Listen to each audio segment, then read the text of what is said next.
Okay, hello people. Rich Maldonado here.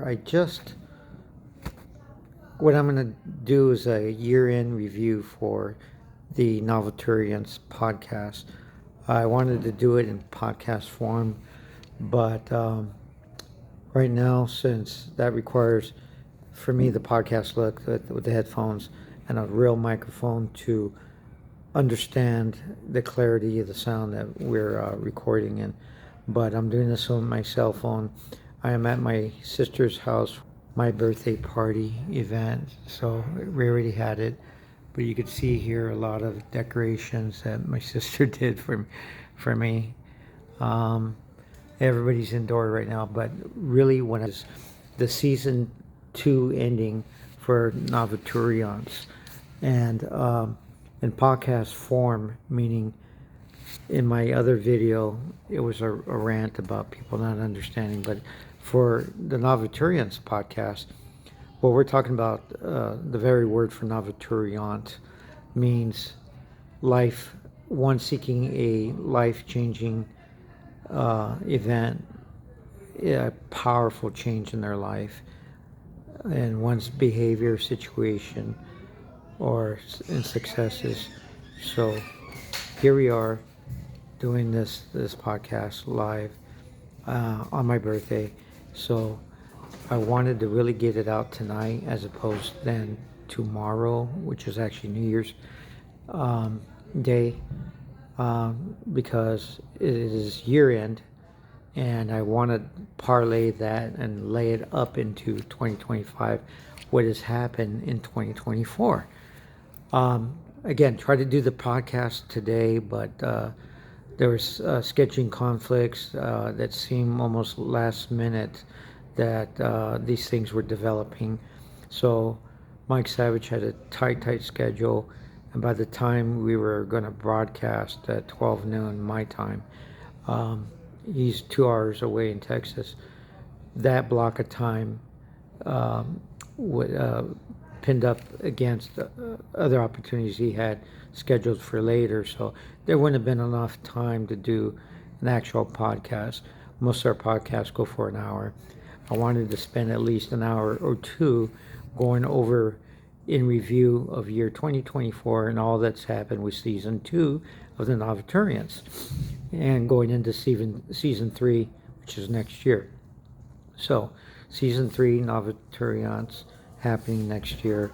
Let me go and tell you what 2024 is looking like and what's occurred as a year in review. So podcast style, I plan on giving you just the basics of the facts here instead of ranting and a bunch of stuff. So this is really for informational basis, but we'll get into it now.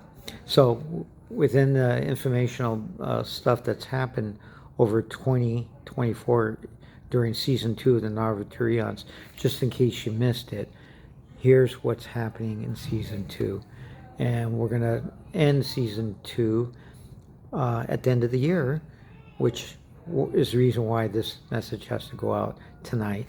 So 2024, we saw me signing a contract with IPSE. IPSE is going to be an investment bank that's going to launch on Wall Street. And that investment bank, unlike a regular bank that we all know, is high finance.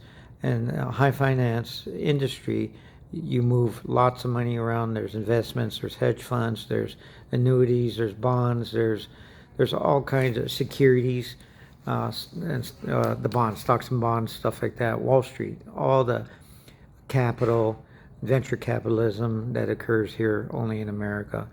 So with IPSE, Mark Deschno is the CEO and president of IPSE, and he's created fractional shares based on real estate investment trust, that platform. So we've taken that platform, and I say we because I'm a partner in this new investment bank, and the CryptoKings will benefit from these new shares that I will explain to you in a minute. So for informational purposes, IPSE is an investment bank, and in an investment bank, you go get your shares from there. They issue the shares. The shares that IPSE is going to be featuring as its mainstay, and creating a new asset class in Wall Street. A new asset class has not been created in many, many years, but this new asset class is a security, and it's securitized, and it's backed by an asset. And these assets are intellectual properties. And again, he framed this by modeling this off of real estate investment trust, REITs as they're called.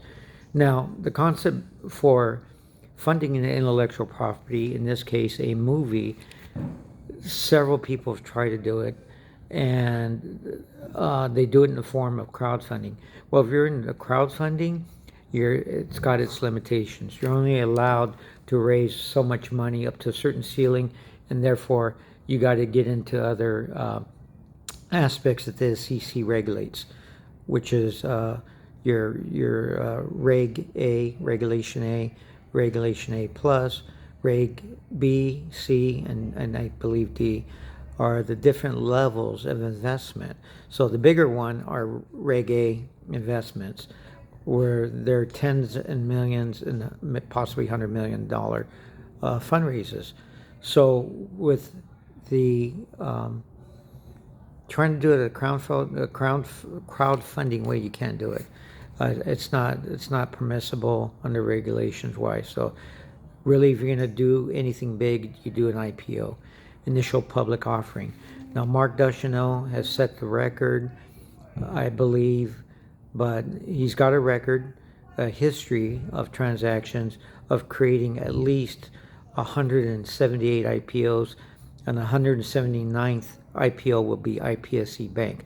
So we have an IPO for IPSE Bank, and in that offering, we are doing a offering of $25 million, which is 10% of the 100 million shares that have been created for the bank. So 100 million shares are being housed with Morgan Stanley. Morgan Stanley is giving 10% of those shares back to us. And in those 10% shares are the pre-IPOs. Now, according to SEC guidelines and sanctions and rules, we are able to offer the pre-IPO shares in a friends and family round of offering those subscriptions. And usually these block of shares are being offered at about $100,000 block of shares and so forth down.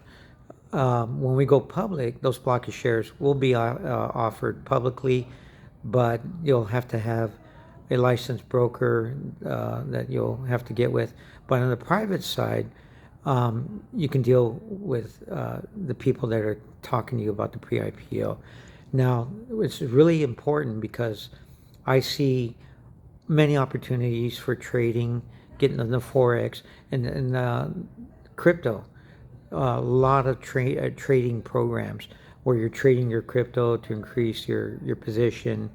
But it's gone that route because mining crypto, especially Bitcoin, has pretty much a saturated market, and a lion's share of Bitcoin is already here for mining. So out of 21 million coins, there's about 20 million coins already been mined for on the blockchain. So the only way to get into mining is, or to benefit from any upside of Bitcoin, is on the trading platforms. I'm not a trader. I do not get into trading. So the only option for me is to buy and hold crypto, and let it. That is its premise. That it's going to moon. It's going to skyrocket into value, and you're going to see an upside. If you trade, you're putting your Bitcoin at risk, and most programs, I would not recommend trading Bitcoin or anything because it's not yours. Once you put in the trading program, you lose it. You give it a custody to another entity, and it's not in your wallet anymore. There are programs, they say that they let you keep your crypto, but This is the best and quickest way to risk all the Bitcoin that you're holding by getting what they call wrecked. That's an acronym for investing your Bitcoin and losing it. Just like investing in the stock market, you take a chance and you buy into the opportunity of going up. Crypto is working the same way as stocks and bonds, so it should be easier for people to understand. So I don't do trading, but what I like is on the pre-IPO, there is no trading. It's the ground floor level of getting into an IPO at that pre-level stage, and this is what the Wolf of Wall Street was about. They did a pre-IPO for Steve Madden company, and the upside was that they made millions and millions of dollars when they went public at the IPO. The IPO is a high finance entity atmosphere that only the insurance companies and hedge funds and everything else, they track some of these pre-IPOs, but they can't engage until they go public, because then they fall under regulation, and the hedge funds, especially the hedge funds, they like buying the things that are proven and have some provenance with it on the IPO stage or going public. So on the pre-IPO, we could sell these shares privately. The SEC only sanctions two methods of distributing shares in America, and that is one at the IPO public raise, which is initial public offering, and then on the pre-IPO, which is private. That's the only way you can distribute funds, privately and publicly, okay? On the private side, you don't need a license yet, okay, because you're dealing with friends and family. So we've created the IPOers aspect to IPSE Bank. IPOers will be distributing pre-IPO shares to friends and family round. And in that is the opportunity to work as a sign up, join the IPOers to move and offer pre-IPOs. So the pre-IPO opportunity right now is initial public offering for IPSE Bank. IPSE stands for Intellectual Property Securities Corporation.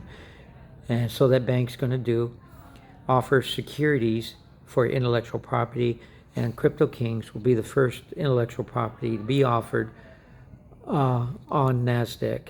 Okay, this is going to set history and change the trajectory the way Hollywood industry funds films. So in a sense, I'm living my dream of becoming a mover and shaker in an industry, which is the film industry, and being a financier and providing opportunities to fund and finance Hollywood blockbuster films. That's what I want to do. And Mark has given me the Novaturient opportunity to become that and be that. Live as an IPOer for the film industry. So we are offering fractional shares to each intellectual property rights offering that we deal. So that is called, the new asset class of shares are called IIPROs, initial intellectual property or initial IP rights offerings. So those are the new asset class. They're fractional shares, just like I said, based on the real estate investment trust platforms. But we've now created a new platform for intellectual property. Our shares are patented, U.S. government patented for a lifetime. So we have cornered the market.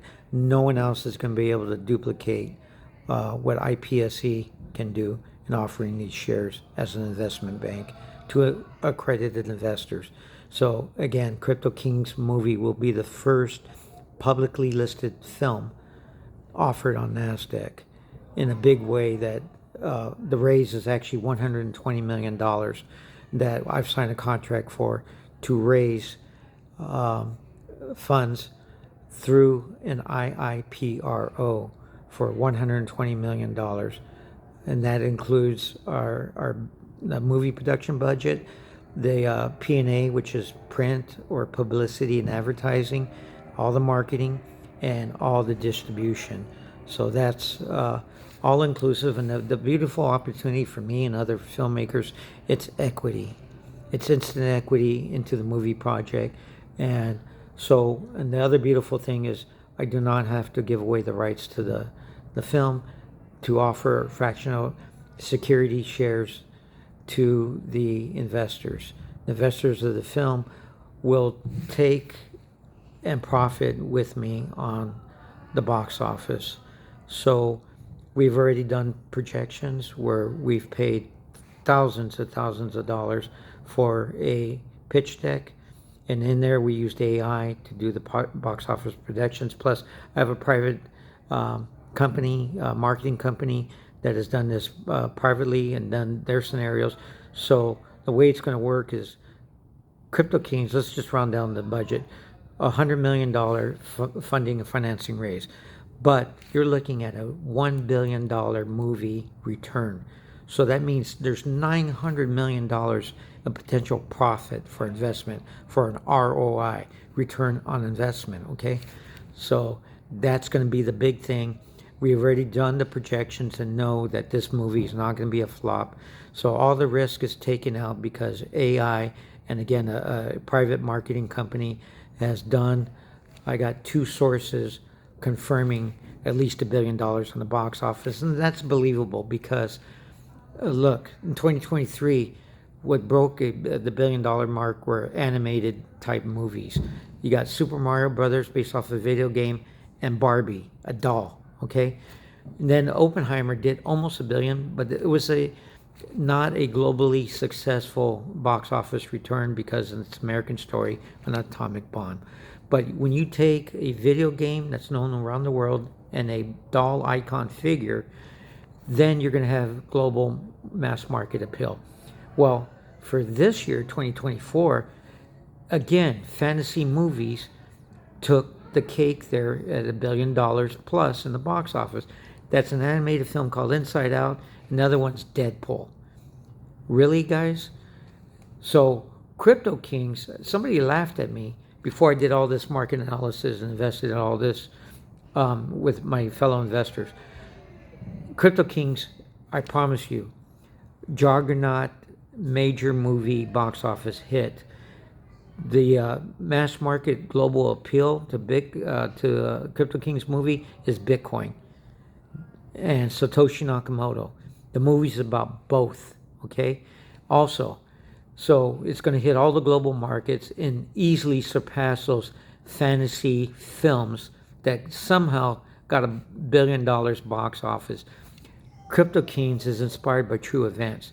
It's about Bitcoin again. So Satoshi Nakamoto and the 1.1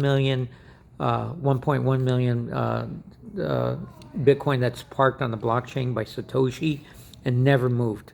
Okay, so only the real Satoshi can move that Bitcoin.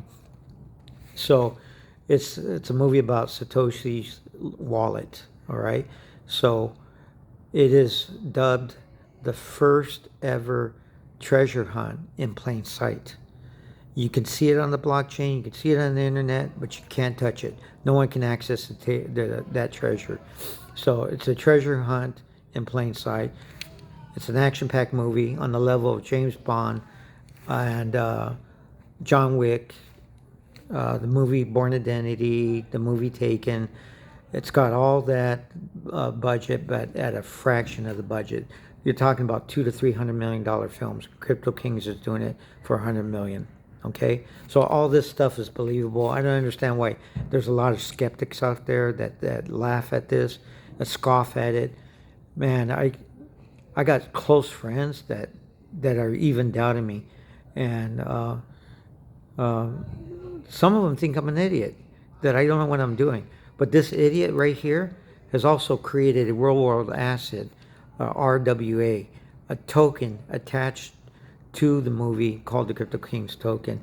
And so that's an RWA, and through through IPSE, we are going to wrap those tokens and offer them through IPSE as wrapped RWAs. Okay, I created these tokens 6 years ago, not knowing what I did, so that makes me a person ahead of my time and not so much of an idiot.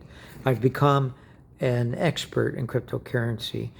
I used to say it humbly, but now I'm standing up for myself. I'm taking credit on the things that I need to be recognized for, because people aren't doing that for me. So I'm talking confidently here, guys. I'm not trying to talk boastfully or anything, but again, giving you the facts. So we have an RWA attached to a CryptoKings movie. The CryptoKings movie will be the first publicly listed film in Hollywood. And then from there, we have IPOs that have been created to go ahead and move and distribute these shares through people that want to join us and make money on commissions. Okay, so we have a commission payout structure that is kind of like a multi-level distribution network of IPOs. And IPOs sell or distribute and offer IPs, intellectual property offerings. Okay, and those are the IIPRO shares. Again, so those are the updates. I really wanted to, what I'm going to do is leave it for tomorrow and go in depth on launching season 3 of the Novaturients by giving you an opening update like I am doing, closing out now. And I opened up season 2 the same way I did, just giving you a little video update. I'm glad that you guys followed us through season 2. I've had quite a few people, 81 people, add on to the subscription during season 2. So our numbers are growing, and this is why it was important that I close out season 2 of the Novaturients with a year-end message on December 31st, which just so happens to be my birthday. And I am so excited. This year also, I wanted a quaint birthday celebration, and I got it.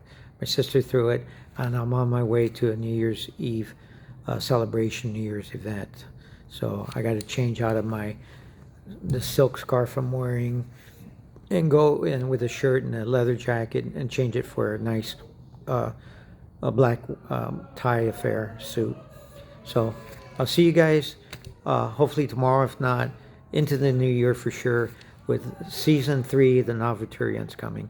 The life-changing scenario in a powerful way has occurred and been laid up in 2024 to materialize itself for 2025. All right, thank you guys. Good night. Bye.